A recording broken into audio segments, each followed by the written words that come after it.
Call to order the New King County Board of Supervisors, January 27th, 2025 meeting to order. Ms. Stenger, will you call the roll, please?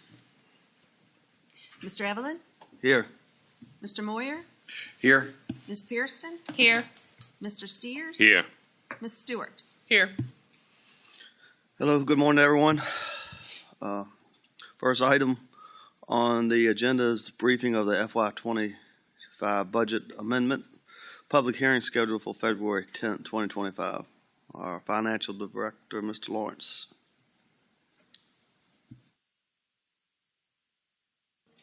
Thank you, Mr. Chair, member of the board. This is just a quick overview of what you'll be seeing next board meeting, February 10th. We discussed the creation of the Colonial Downs Revenue Fund back in the fall, maybe into the summer, I believe. This is kind of that all coming to fruition. It is a large amount, so whenever we're appropriating funds, I do like to make sure that you guys are aware of kind of what's happening in case you get questions before we get to the meeting. As with all public hearing notifications, you can always advertise more, but you can't advertise less than you'll actually transfer. And with this transfer and the creation of the fund, and speaking with our auditors, we wanted to cut off the revenue as of the beginning of a reporting period, and the reporting period we chose was February, as this was going to come to the February BOS meeting. So with that, we don't know the exact figure that we will be able to transfer. However, we just put in the budgeted number for FY25. There will be some accompanying transfers and appropriations to the new fund to make it still move like it would as you approved it in the FY25 budget. It'll just not come from the general fund. It'll be coming from the special revenue fund to fund capital projects that were approved by you throughout the year and during that budget process. This, again, kind of smooths out the process. We don't have the revenue coming into the general fund, then getting transferred over to the capital fund and having to find that split at the end of the year. It houses it in one spot. You'll be able to kind of more clearly and more transparently see exactly where funds are going, when they're moving, and how much that balance lies at any point in time. I'm happy to answer any questions you may have about this. Any questions? I have a few. Ms. Pearson? Okay. So it's approximately $48 million that will be, if you add the two together, correct? If you add these two numbers together, yeah, it's 4861. Right. Okay. And how much of that is already planned in a budget for capital projects? So we have the Colonial Downs, the Cox money has been expended, but not, I guess we haven't sent our first check yet because how the contract's set up. So there's a large portion of that has been expended but not been sent. Right. Just due to the accounting of transactions in their fiscal year in which they happen. So that accounts for a fair amount of it. Do you have an approximate number that is? Not off the top of my head. But, for Cox in particular? Well, Cox maxes out, I think, at 16 or 15. 16. About, yeah. Okay. Then we also have some for the fire stations. There's a couple of small projects in there as well, and then the $5 million that we set aside for FY25, which has been used for the athletic facilities over at the schools, as well as the animal shelter and a couple other projects. So we have a fair amount of it that should go out of the door this year, beginning of next year, depending upon how those projects move along. Okay. And that was my next question. So we still have the regular capital fund. Yes, ma'am. Okay. Yeah, and so what portion of the fiscal year 26 CIP that's being presented today, is that coming out of the regular capital fund, or is some of it coming out of this one? So it'll be a mix. There's a use of capital fund balance. We do an analysis at the end of each fiscal year to see how much is left over when it comes to what was budgeted to be spent in the current year, all of our carryovers that are unspent. We have an idea of what's left over. So we'll try to use that to the best of our abilities, and then use this as well to offset, so you don't really see as much come out of the general fund. Yes, ma'am. So it's a mix of both. So is it, I can't remember, but is it you leave 15% in the general fund and you transfer the rest, or you transfer 15% and you leave the rest in the general? We leave 15% in the general fund and Okay. transfer the rest, yes, ma'am. Okay, and just a couple more things. Are you going to pay directly out of that fund, or are you going to transfer it back to the?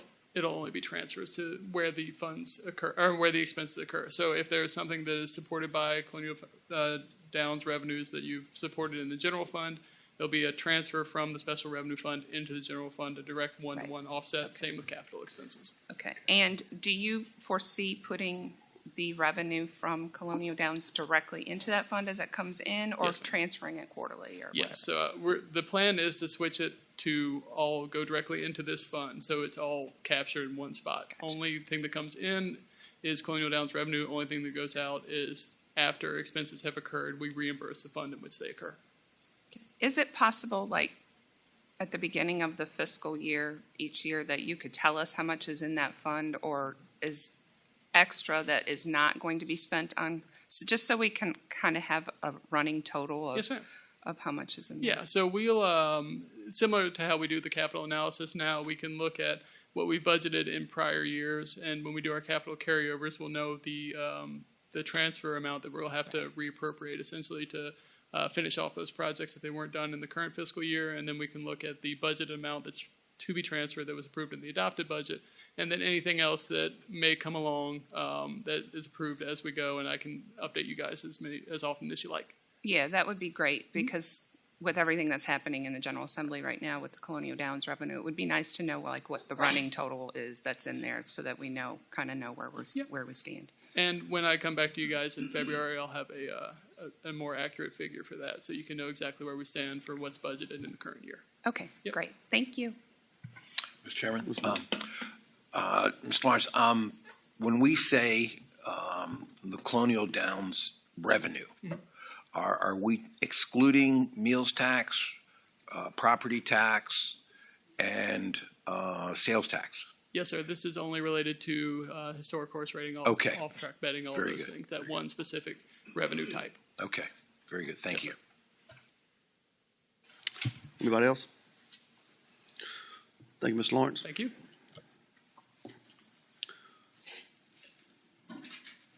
Second item this morning is amendment of Cox Communication Broadband Expansion Agreement. Mr. Hathaway? Thank you, Mr. Chairman and members of the board. You have before you a proposed amendment to our current broadband expansion agreement. What the agreement does is currently there are, and I'm sorry, in the agenda request it says that there's currently 22 clusters. There's actually 12 current clusters. That's a typo. In the county, we've divided the county up by 12, and with that, you probably all have seen the map of which quarter we're going to get to each cluster for service. We're proposing to change the way we're doing our current clusters and creating actually 45 service groups, smaller areas, which I think is a benefit because it will allow us to more accurately tell residents when we're going to get to them instead of being part of this huge service area that we're going to complete within a quarter. We can be more specific as to when service will be there. It also impacts us because with our current agreement, we don't pay Cox until a cluster is totally complete, 100% complete. Cox right now, they're over 90% complete of connecting the unserved residents, but they've not completed a cluster. So even though they're about 90% complete with the project, we've not paid Cox anything yet.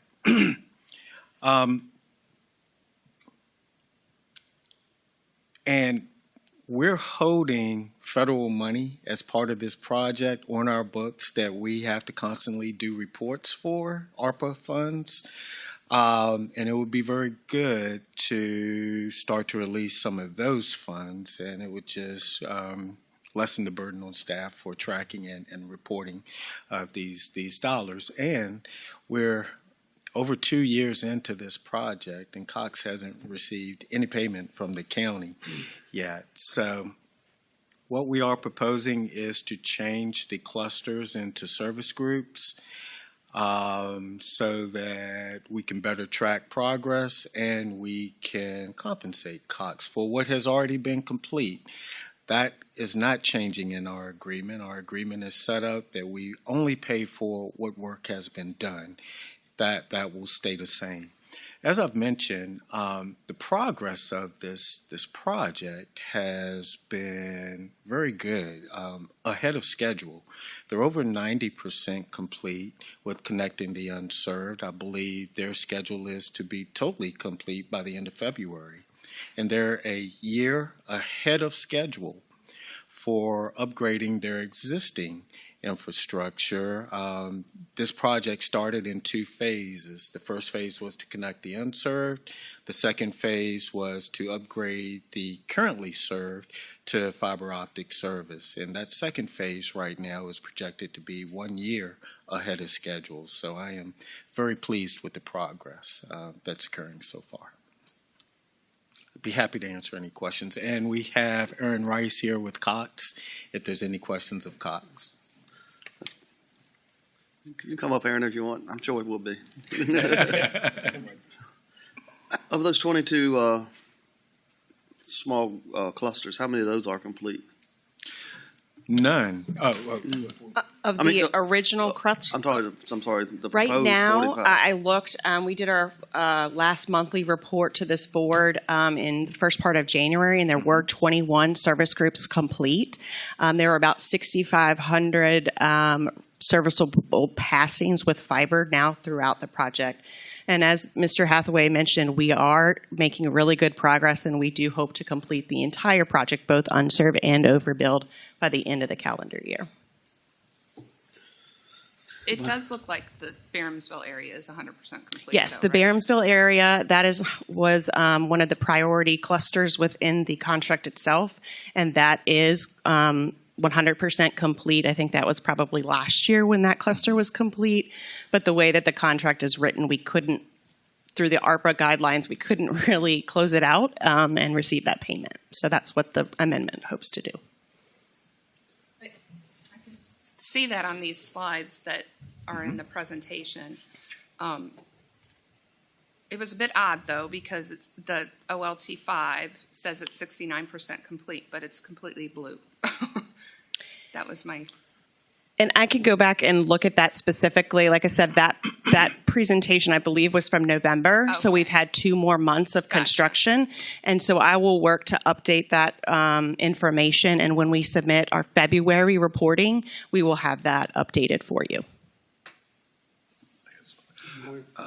Ms. Rice, it would be, Good morning. It would be tough for me not to point out the 4-hour outage on Saturday. Thank goodness it wasn't a 4-hour outage yesterday. But unscheduled outages like that, I appreciate that they may happen on the weekend. Mm-hmm. But if something like that happens during the week, I know it's the old wire and all that, but still that, nowadays we have to think about our people that are working from home. And, they're out of work for that 4-hour time period. Yeah, I was unaware of that outage. If you could please give me some more specific information of when and where that was, and I will take that back to the team. 2 o'clock to Okay. 7 to 8:04. Yeah. 8:04. Okay, Yes. very exact. And the only good news on it, they told us it was going to be 7:47 to come back on. Okay. Then they said no, it'd be 11:37, and then it came on at 8:04, and we go, wow, they did. Okay. So it made guys look good then, But it was a widespread area. It was 5 Lakes, it was Patriots Landing, I think some of Woodhaven too. So, excuse me, Pine Fork too. Oh, okay. Well, that's wider than I thought. Okay. Now, and what I guess one of the things I'm asking about that is, that's a planned outage or for service, or did something happen? And I cannot, like I said, I was unaware until this moment, but I will get that answer for you. I'll work with our field teams to see what happened. you always have, and I really appreciate that. Well, thank you, sir. Okay. Like I said, it could have been a planned outage. It could have not been. I don't want to say one way or the other because I honestly don't know. And I've gotten very few calls about the subcontractors. Everything seems to be going much better Well, thank you. that way. So good. Well, I do appreciate the opportunity to correct some of those things that I think I heard last time I was before this board. Like I said, we really appreciate the county's leadership on this. I mean, you will be ahead of the game in terms of universal coverage within your county. I think a lot of counties are striving for that, but because of your foresight, you're going to get there, and we just appreciate you trusting Cox to do that with you. Anybody else have anything? Just as an example for Saturday, I was at the nail salon and nobody there had cash or their checkbook or anything. I mean, it does affect our businesses too. So if it was a planned outage, I'd really like to know if it was a planned outage because we need to get the word out there if that's the case. And usually with a planned outage, they do notify. So if that was not done, I will see why that wasn't. Ms. Steers? Yes, Mr. Chairman. Mr. Rice, why did my Cox cable bill go up $10 a month? I do not know, but I can check and see. I mean, last year it went up $10 a month, and I thought, well, big deal. So then last month it went up another $10. And I don't think I even have the highest speed that you guys offer. But I will work with our team, one, to see why your bill went up, and two, if there's any way we can look at the services that you are signed up for to see if it can make it more affordable for you. I think that we always want it to be a good product and a good cost value. And if it's not meeting that mark, we will work with you to get there. Okay, thank you. And I know we've talked about the railroad issue on Old Rivers. You have no idea when that could be resolved? Mr. Chair, I would love to tell you, but I do not have a timeline specifically. That is tied up in litigation over the constitutionality of the railroad legislation that was passed 2 years ago. We went forward and utilized that legislation to do the railroad crossings, and the railroad challenged the constitutionality of the law. And so right now it's within the court system. It will be resolved this year. I just can't tell you when because I don't control the court. I can understand dealing with the railroad. I deal with them a lot, and it's tough. Is that the only area that you have an issue with the railroad in New Kent, or are you going to have some issue on the CSX line as well? Or is it just a Norfolk Southern? I don't know how many CSX lines you have here. I was told that it's mostly Norfolk Southern in the county.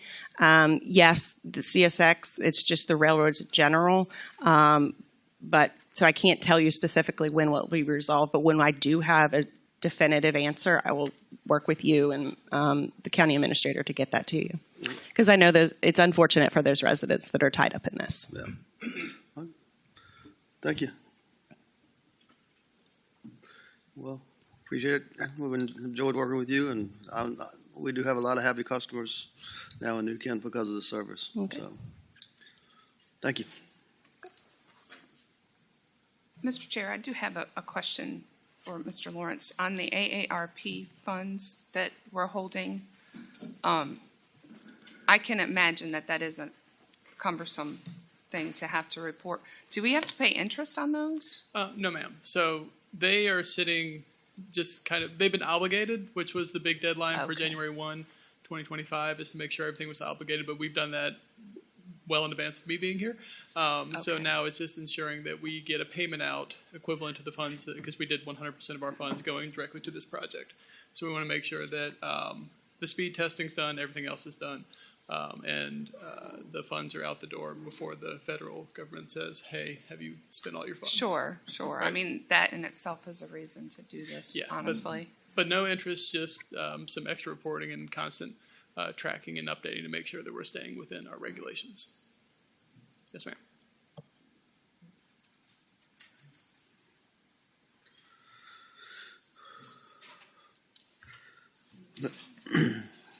Mr. Chair, I'll make a motion to authorize the county administrator to execute the proposed agreement amendment with Cox Communications in a form approved by the county attorney. Thank you, Ms. Pearson. Any discussion? Ms. Stenger, poll the members, please. Mr. Moyer? Aye. Ms. Pearson? Aye. Mr. Steers? Aye. Ms. Stewart? Aye. Mr. Evelyn? Aye. Next item is the proposed fiscal year 2026, 2030 capital improvement plan and proposed fee changes. Mr. Hadley? I'm going to go to the table and present. Okay.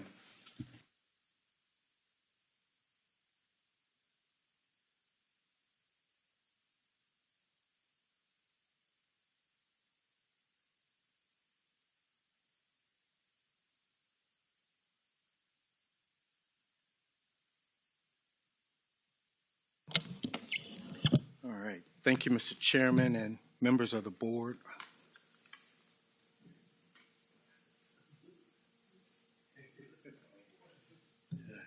Yes, yes.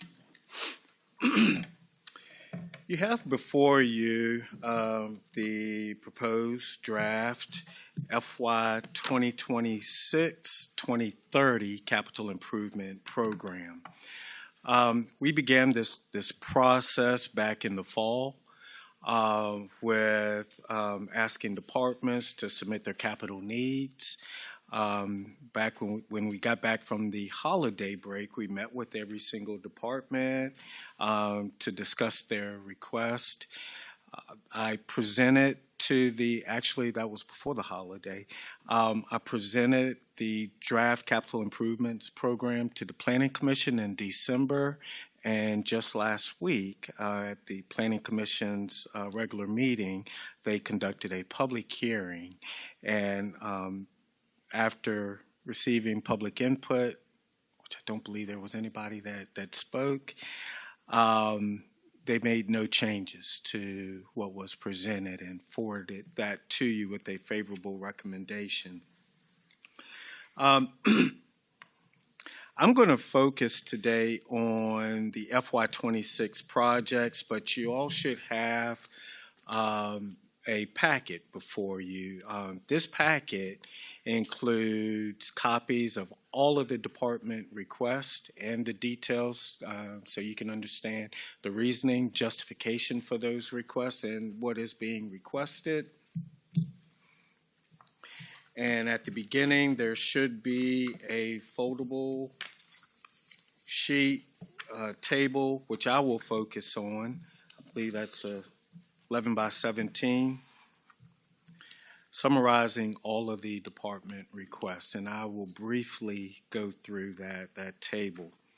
The FY 25-26 projects that are part of the proposed CIP total $42,674,360. Of that, $17.3 million are public utility projects, and they are funded solely through the Public Utility Fund.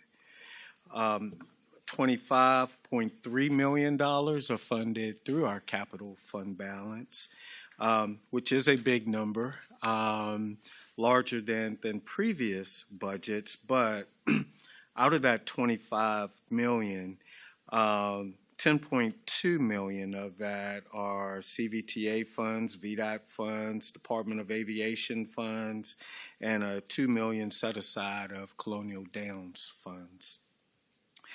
There's also $4 million proposed, a little over $4 million of bond proceeds that are proposed to fund our CIP, and I'll discuss that as we get to the fire and rescue projects. So, starting with the airport,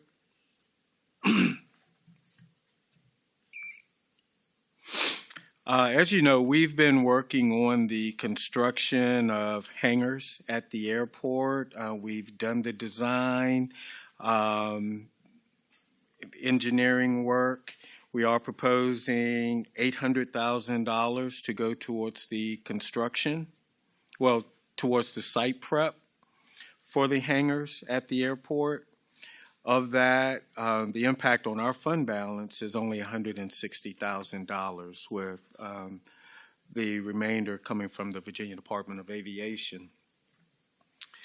And then there's the actual construction of the hangars itself, which we're proposing $1.2 million, and of that, only $689,000 comes from our capital fund balance. And we broke out the site prep and the construction because the funding for that, the state and federal grants, the match is not the same for both projects. So that we can track them, we've created two projects. We're also requesting $25,300 to demolish the old terminal building. Normally, that's something that we would do in-house using our equipment, but there are terminals attached to that old, there's hangars attached to the old terminal building. So we need a professional to go in there to demolish the old terminal building in a manner that will save the hangars. Moving to administration, we've set aside $2 million in Colonial Downs funds. As we saw in this fiscal year, there was times when new projects came up, such as the athletic fields. And if we budget that $2 million, then when we have those requests of projects that come up, we don't have to conduct a public hearing and do all the advertising because it's already included in the budget. It is still a very public process, as it will be on an agenda. You will have to appropriate the funds. Our agendas are advertised in advance of the meetings. So we're not trying to avoid the public process, but there is an additional cost with conducting public hearings. Next is the Central Virginia Transportation Authority. We are budgeting $10 million for the I-64 Exit 211 interchange improvement projects. This is the first year that we've budgeted CVTA funding in our capital plan.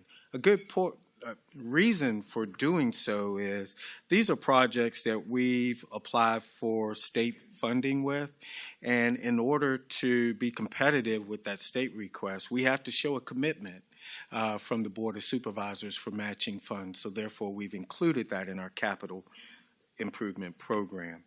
The same with the planned roundabout at New Kent Highway and Dispatch. We're planning to use revenue share funds where there is a required commitment from the locality, and by adopting the CIP, we will show that there is a commitment made. Moving to economic development, you'll see the anticipated incentive grants that we will pay next fiscal year for AutoZone, for Buc-ee's, and also for CarMax. And looking at the balance of the Economic Development Authority's Small Business Economic Incentives Program, I am proposing that we add another $50,000 towards that program. Fire and rescue. We have a normal replacement schedule for our ambulances. Therefore, I'm proposing $410,000 to purchase one ambulance. And I still believe that there's a pretty big delay in actually receiving them. Is it 2 years or 2 years? So once this is approved and we place our order, we won't get the actual unit until 2 years later. So.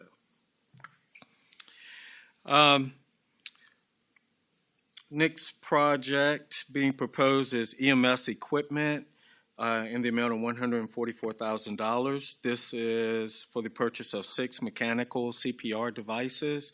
Our goal is to have these devices on the back of all of our ambulances. These devices do the automatic chest compressions, which frees up the staff in the back to do other things to attend to the patient. So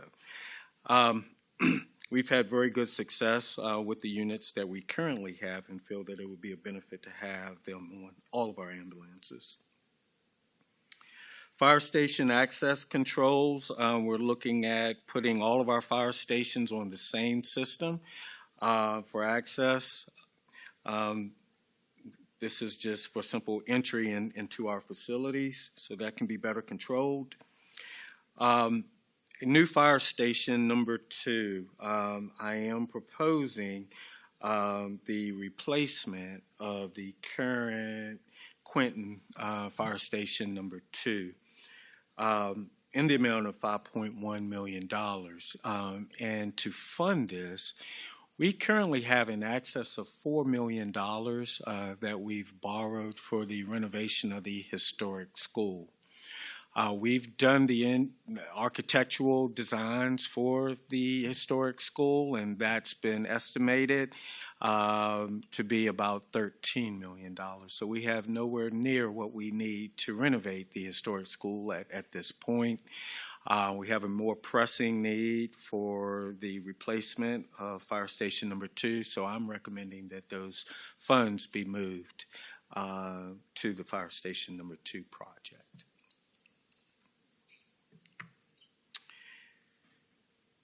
And then we have support fire EMS apparatus. This is the replacement of 2 2016 SUVs. I believe one has close to 170,000 miles. The other has close to 140,000 miles on it. And per our vehicle replacement policy, it's time to look at replacing those. Moving to general services.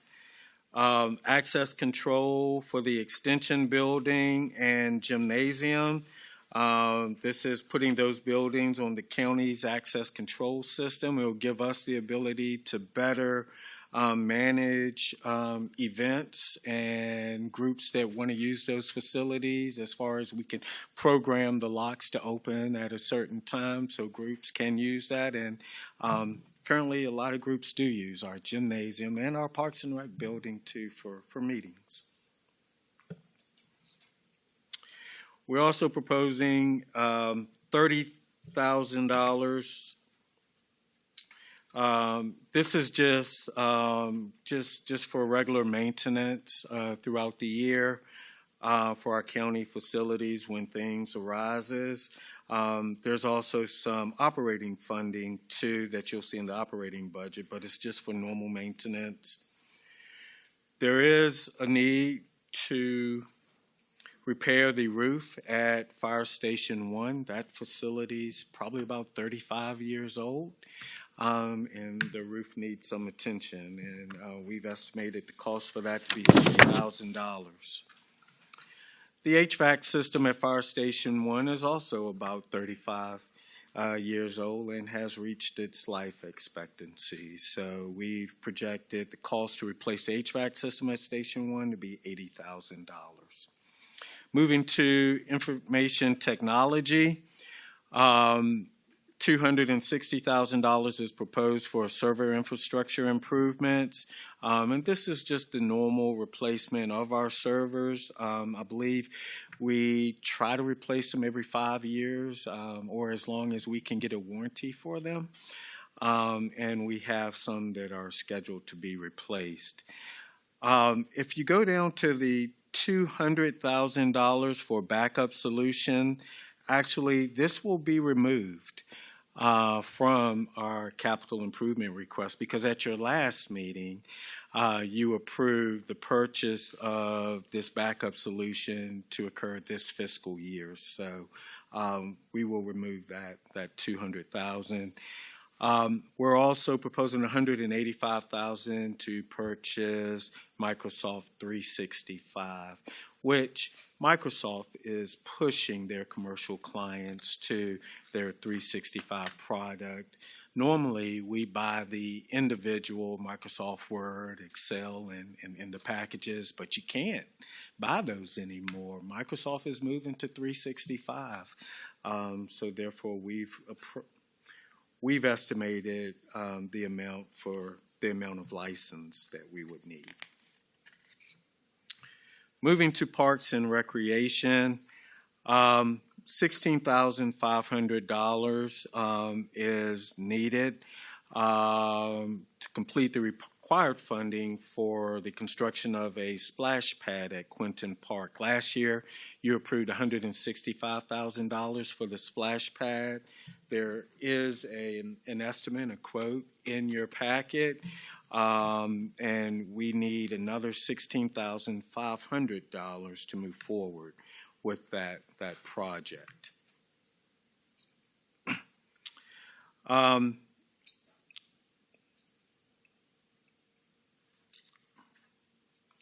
Also, similar to the splash pad, last year you approved $163,000 for the construction of basketball courts at Pine Fork Park. As we've gotten quotes for that project, we will need another $61,625 to complete that project. The majority of this cost, this $61,000 cost, is fencing that will surround the basketball court. And then the next item, $26,000, we actually can remove this item. This was for the purchase of a vent track, I think I'm saying that right, lawnmower, or is it a track vent lawnmower? Vent track lawnmower. You've approved the purchase of that in this fiscal year. So we've, I believe, have already placed our order for this piece of equipment. And then $275,000 is proposed for the replacement of playground equipment at Quinton Park. That park is over 20 years old. Playground equipment as well. So we're looking at things we can do to that playground equipment. And yes, Mr. Moyer, we will do a fence around that. That will be included in our upgrades to the playground equipment. Moving to community development, development ordinance rewrite, we've estimated at $300,000. That should at least get us started on this project. This is obviously something we'll have to put out to bid. But as you know, we've had a three-step process that we began about 5 years ago. And that first step was to develop a strategic plan for the county. The second step was to develop a comprehensive plan for the county. The third step was to rewrite our development ordinance, primarily our zoning and subdivision ordinance, to make sure that they're in line with our comprehensive plan and strategic plan. So that's what the $300,000 is proposed for. Next, we'll move to the school board. We have bus replacement at 685 285, and that's only to buy 4 buses. So we're at about $170,000 per bus. But if you've been in a bus and you've seen all the camera technology, the HVAC, it's not the same buses that we rode in as a kid. So. Next item is district-wide lighting. The schools would like to upgrade all of their lighting in all of their facilities to LED lighting, and hopefully there will be some energy savings as a result of that. $35,000 is for district-wide paving, and that's just for asphalt. At their school facilities. $150,000 is just for general HVAC maintenance as issues arise. This would be the pot that they fund the maintenance for. The schools would like to install an HVAC system in their existing weight room. The cost for that is $30,000. And $749,000. Well, before I get to that project, I know it's not proposed next year, but I do want to bring attention to the New Kent Elementary School replacement, which the schools has $58 million planned, not for next fiscal year, but the following fiscal year, which is FY27. That is something, because of the amount of money, that we are looking at right now. And as I bring the 26 budget, operating budget to you, I plan to bring options for moving forward with this project as well. If we are going to move forward in FY27 with the new elementary school, we need to begin to plan for that cost now. So I do plan on bringing options in this fiscal year, next fiscal year's budget. Next project is high school rooftop replacement. This $749,000. This is an item you've seen a lot in the past several years, which, the school is not that old, but we have had continual issues with the roof at the high school. So we believe that this funding will address, will go a long ways towards addressing the issues at the high school. There's also a need for some water source heat pumps replacements, and that's at $117,000, and that's at the high school as well. Another, another project you've seen in previous budgets is New Kent Middle School HVAC system.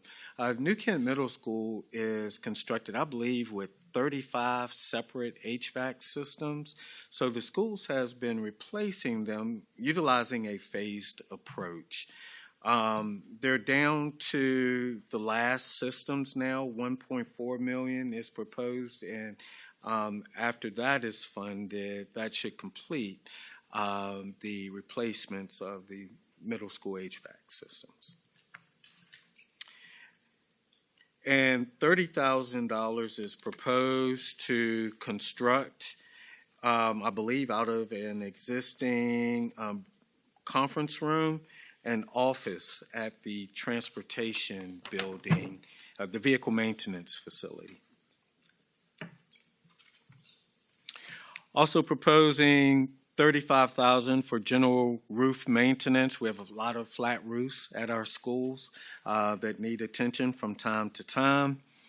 $450,000 is proposed for roof replacement at the high school. And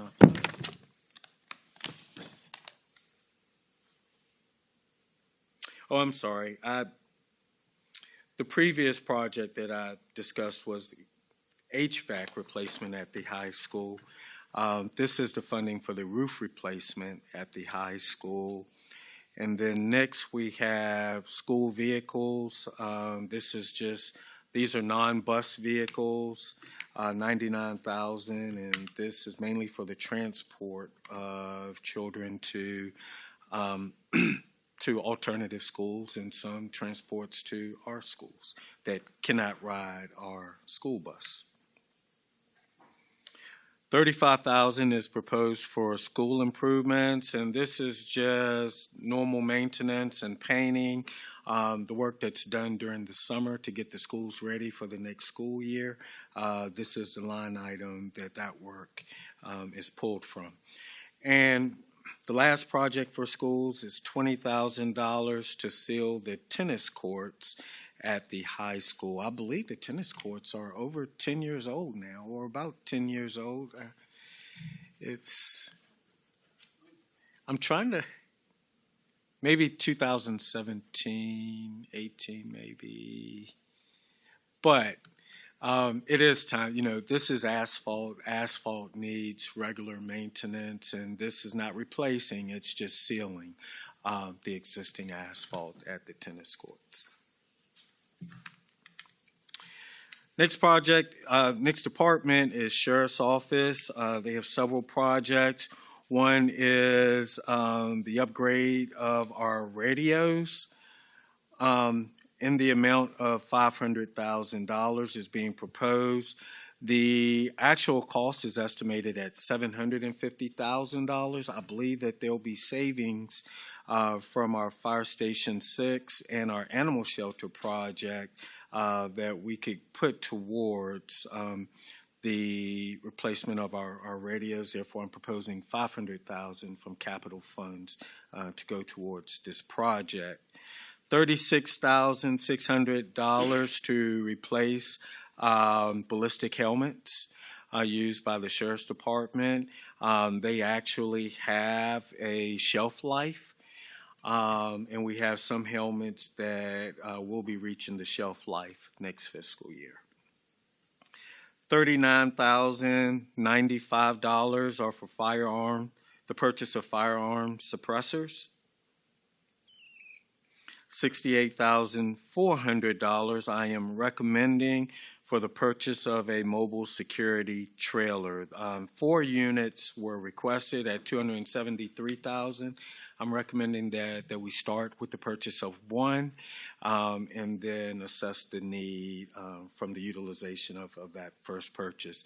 Mobile security trailers, these are basically those units. I don't know if you've been to a Walmart or a shopping center where you see these units with the big boom pole that has a camera on the top of it where they can monitor the parking lots.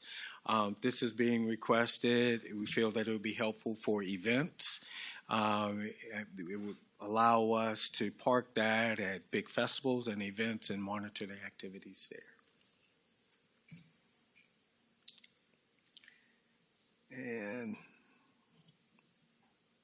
$51,100 is proposed for the purchase of 5 night vision binoculars.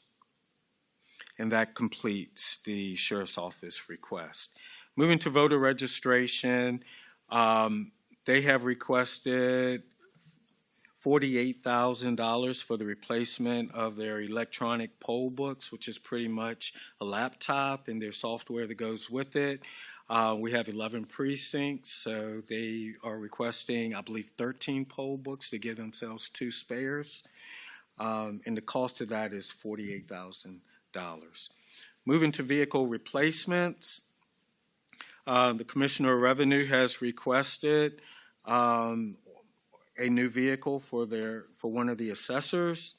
The Sheriff's Office has requested $717. Well, actually, there's a request for $820,940 for the purchase of 5 patrol vehicles, 1 animal control, and 2 civil processing vehicles. I am recommending $717,701, and I believe that will get us, I'm sorry, the original request was for 9 vehicles. What I've requested, the 717, will get us 8 vehicles. I know if you look at what was funded in 585, the vehicles are getting more expensive. The patrol vehicles cost a little more, and I believe it's the intent of our Sheriff's Office to switch from the Explorers to the Tahoes. So a little larger vehicle, and there's a little more cost that goes along with that as well. And that's it for the vehicle requests. I won't go over the computer requests. The computers are on a 5-year replacement plan, which matches the length of the warranty that we can get for our vehicles. The very last page, and I won't go over every project, is our public utility fund, where there are $17.3 million worth of projects planned. 4 big ones that I will touch on. One is the Perham Solids Handling project, as we are finalizing the engineering for that facility. We believe that we're going to need an additional $1.5 million to fund the construction of a new solids handling facility at Perham Landing. We also have a new water tank proposed on the backside of Colonial Downs to serve the Berkshire and Kentland PUD and Colonial Downs. The cost of that facility, which I believe is a $2 million gallon water tank is $6.2 million. As more houses and more activity, construction is occurring in the Berkshire and Kentland PUD, we are starting to see changes in water pressure there. So to ensure the appropriate fire flow protection and water pressure protection, we do need another water storage tank. $7 million is proposed to tie in the Bottoms Bridge water system to the Quinton water system, which will basically involve extending a water line from the Quinton Community Center to the Food Line Shopping Center. Well, no, I'm sorry. Because of the new housing subdivision, they've actually have extended the line from the Food Line Shopping Center to pretty much to Totem Road, a little past that. So we would pick that up at the end and then go down to the Quinton Community Center. This is all part of our ultimate plan to change our water source from a groundwater source to a surface water source. We are creating the looping system now so that when we construct the surface water treatment facility, we'll just have to tie in to the existing loops. So. And $1.5 million is planned to begin the engineering and design, and that includes some of the site prep work for a new utilities operations center. That building is probably about 40 years old. It was given to us by VDOT, the existing Public Utilities Office. Not only have we outgrown that building, it has some structural issues as well that we've been patching up here and there, but it is time to look at a new facility. We feel that there is enough room on the existing property to build a new facility there. That completes the capital improvement request presentation. In your booklet, I believe it may start on page 12, you will see also some proposed fee changes. Every year I ask departments to look at their fees to make sure that they're capturing our costs and that they're consistent with the market. And after that analysis, our departments have proposed a few amendments in our current fees. One was submitted by Animal Control, and that's for the registration and annual renewal of dangerous dogs registration. Proposing to, right now, there's just a $50 fee to register the dangerous dog. We're proposing an initial fee of $150 and an annual renewal of $85 because there is staff time involved in this, involved in tracking these animals. Mr. Hathaway, what determines if it's a dangerous dog? I believe the courts do, but I'm going to look to the sheriff to make sure. It's typically decided by the court based on the circumstances of the case. Yeah. What? It's not. No.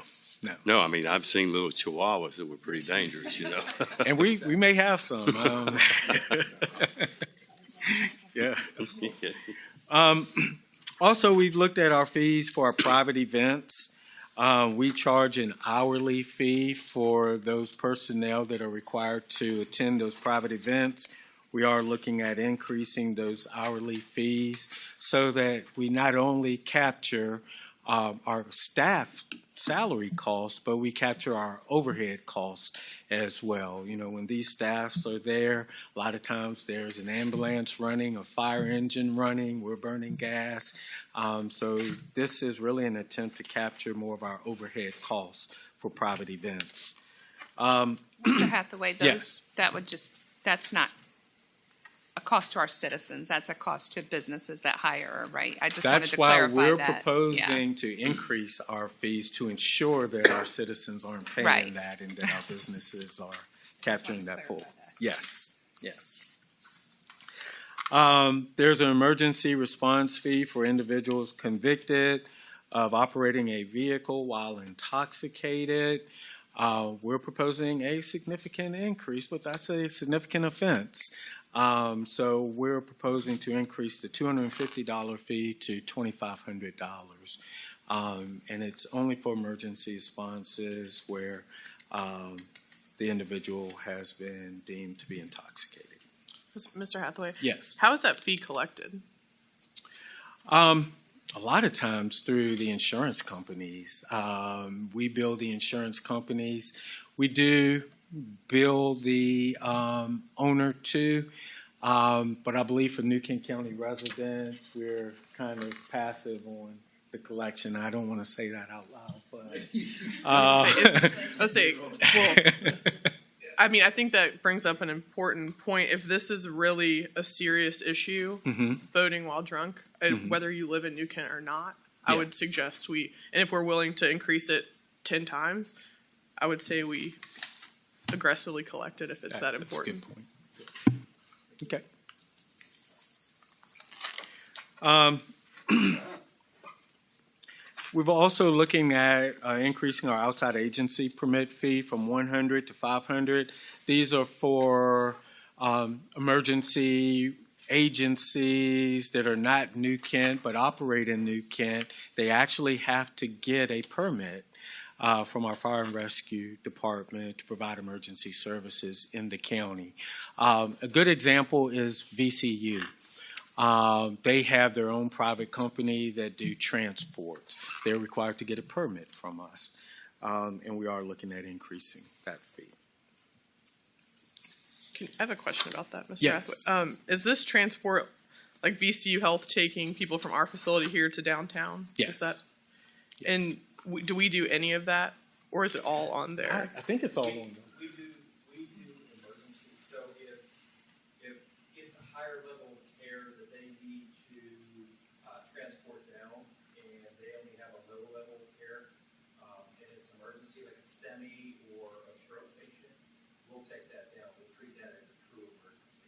If it's a low acuity call, their AMR will transport that. Thank you. And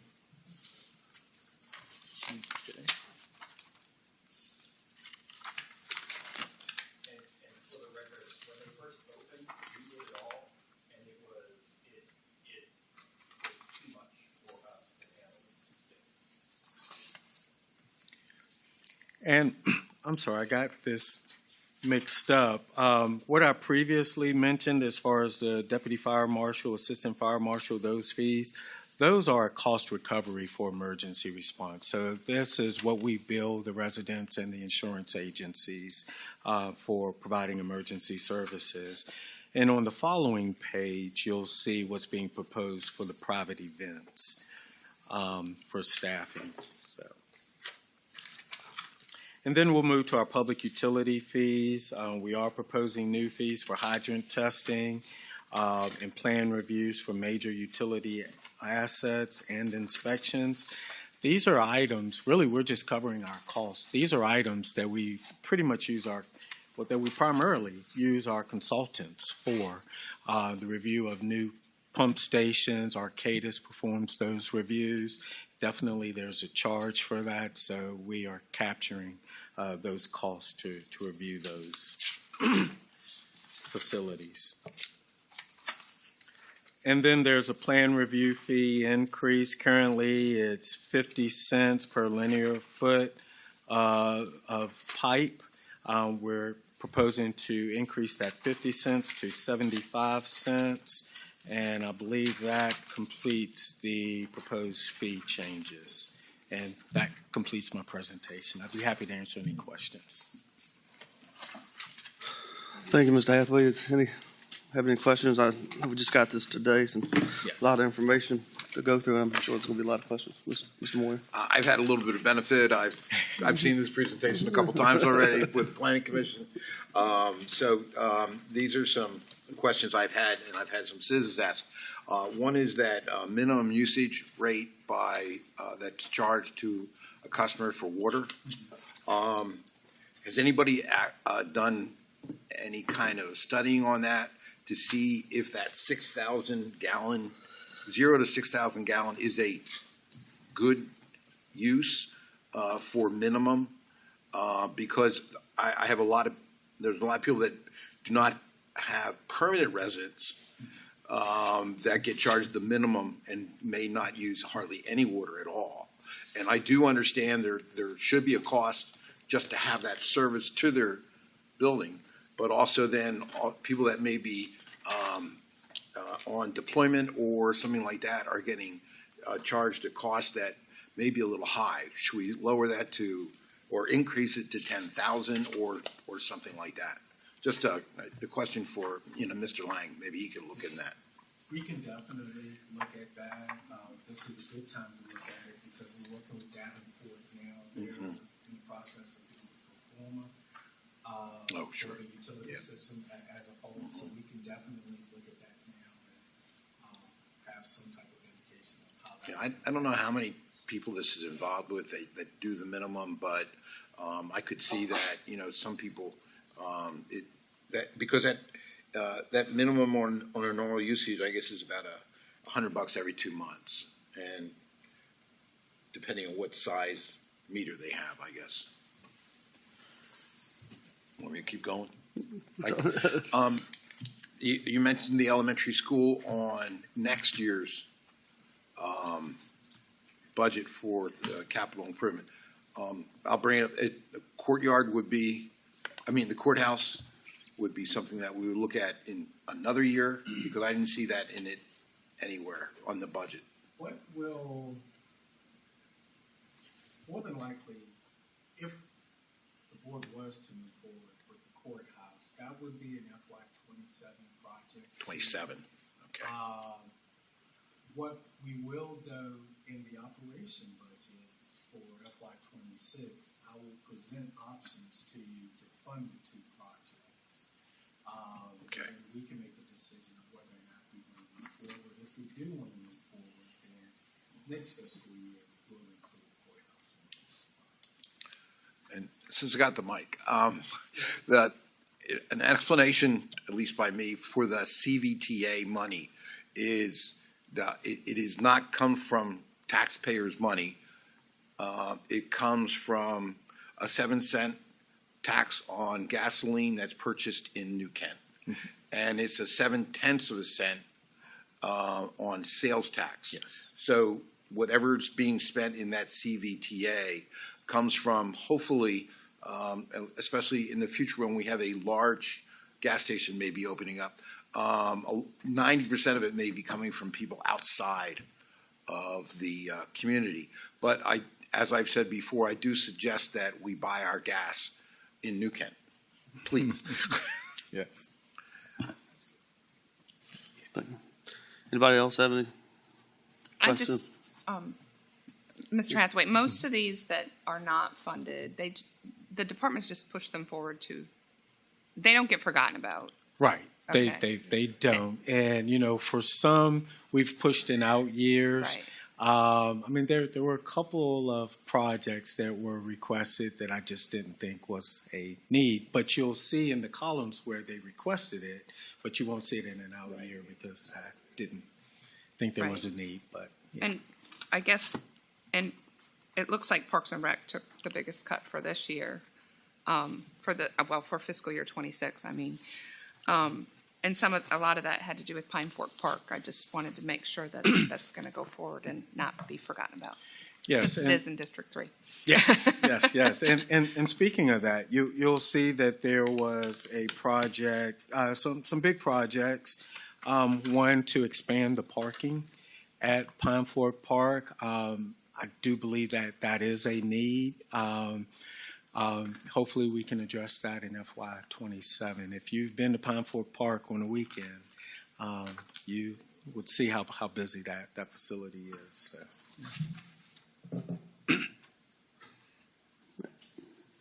And speaking of Parks and Rec, I see our Director, Kim Turner's here, and I think on behalf of the board, I'd like to congratulate you on your certificate. You got Certified Park and Recreation Professional certification that you received. I know that is very extensive, and congratulations for all your hard work. All right, anybody else have anything, Mr. Hathaway? One other thing, the park in District 5, McKenby Park. Yes. Could we use some money for a study on that, or are we just using planned RVA? Is going to be the one to do that? I think it's going to be a mix, and I think that that's something that we can begin in this fiscal year. Both Kim and I have met with Martha Schickel. We're waiting for some additional information from Plan RVA. I think that there will be a cost for doing some studies there, but I think that's something we can do we can begin prior to July 1. Let's see, Mr. Hathaway, I've got a couple of questions. Yes. Mr. I would like to remind you to ask the chair for the floor before you speak. May I have the floor? Yes. Mr. Hathaway. For under the school's budget line, is there ever a world in which we would do the high school roof replacement and the HVAC replacement separately? Because that's totally about $1 million, and it's listed separately, but I'm not a professional in that world, so Yeah, I'm not either, and I don't know which particular HVAC system is proposed for replacement and where the section of roof is that is going to be replaced. Definitely, if it's the same area, you would want to kind of do that together or coordinate that. You'd hate to install a new roof and then cut through it again for a new HVAC system. I can get more information on that project. and for the poll books for the registrar, do we know when they were last replaced? It's been, Jonathan can probably answer that. That's a good enough answer for. I would say it's been some time. It's been 3 to 5 years. And if you were at the last election, when the booths opened up, we had some significant issues with just about all of our poll books. It's just time for an upgrade. So given the fact that we're not going to be going back to paper poll books because we're not getting smaller as a locality, I would suggest or recommend that we look at putting them on a schedule for replacement if we know that so we don't have to go through this as much. And Mr. Moyer, for the Housing Advisory Committee, I know I've heard from my representatives there that they've talked about expanding the water in the Eltham area. Is that anywhere in the plans, or is that considered a beyond FY30? It was basically talking about where water and sewer would go, then thus development would go, and that would be something that might be appropriate or wanted in the Eltham area. But that's as far as we've gotten. We'd love to have them come here and talk to us about it. And I would state, though, we have the engineering and design complete to extend sewer to actual Eltham and to extend it to the exit ramp as well. It's just that it's a significant cost involved with that. There is a potential development project in the Eltham area that we've been working with that could make it feasible, financially feasible for us to extend the utilities. And then there's a couple of projects near the exit ramp, too, that we're currently working on, economic development projects that would definitely make it feasible for us to extend utilities. We've had the design for some time, but without the users, that's just been a cost we haven't been willing to pay. Okay, thank you. And then for our new fire station, our most recently completed station was Station 4, right? Yes. Did that come in under the originally planned budget? I believe it did, actually, yes. And do we think Station 6 is going to come in under budget? Well, I know you said there were savings actually that we could have from that, so it should be under budget. It's trending that way right now. Okay. And then last two comments. Number one, Ms. Turner, since you're here, I'll tell you that McKemmy Woods also has a canoe and kayak launch that we could use. And then I really, when looking through the online portion, I'm very cognizant of projects where we come back and ask for more money. So I don't know if I know part of it is just the economy and the way things work, but I really encourage us to look at very accurate estimates, because playgrounds and things such as that are necessary for kids, but coming back every year and asking for additional money may not be. So with that, I'm done. Thank you, Mr. Chair. The floor is yours again. Anybody else? Thank you, Mr. Hathaway. Thank you. Do we have any other business? Mr. Chair, if I could just say that Heather Dombrowski and I are going to have office hours February 18th and March 18th. February 18th will be at the library, the Heritage Public Library, and March 18th will be at Fire Station 5 and from 5:30 to 7. And also I will be out of the area on February 2nd through the 7th without any communication, and I'm really sorry about that. But if there's any issues, if it's an emergency, of course, dial 911. But Mr. Hathaway, I think, can probably field anything else that's urgent. So, thank you. All right. If nothing else, I'll entertain a motion for adjournment. So moved. Thank you, Mr. Moyer. Ms. Stanger, poll the members, please. Ms. Pearson? Aye. Mr. Steers? Aye. Ms. Stewart? Aye. Mr. Moyer? Aye. Mr. Evelyn? Aye. Adjourned.